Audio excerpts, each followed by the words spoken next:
যুক্তরাজ্য আওয়ামী লীগ শাখার উদ্যোগে ২রা সেপ্টেম্বর এক কর্মী সভা অনুষ্ঠিত হবে। যুক্তরাজ্য আওয়ামী লীগের প্রেস বিজ্ঞপ্তির বরাত দিয়ে লন্ডন থেকে ভয়েস অব ক্যালকাটার প্রতিনিধি সৈয়দ সাজিদুর রহমান আমাদের একথা জানান। হাসিনা সরকারকে উৎখাত করার জন্য দেশি বিদেশি চক্রান্তের ফল আজ ধ্বংসস্তূপে পরিণত হয়েছে বাংলাদেশ।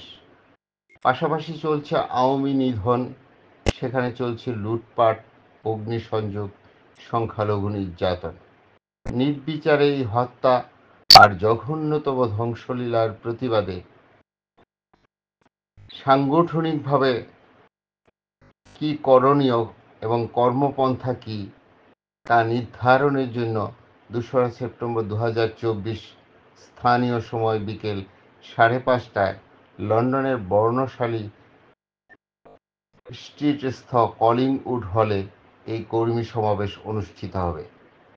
প্রেস রিলিজে সাইন করেছেন যুক্তরাজ্য আওয়ামী লীগের সভাপতি সুলতান আহমদ শরীফ ও সাধারণ সম্পাদক সৈয়দ সাজিদুর রহমান ফারুক।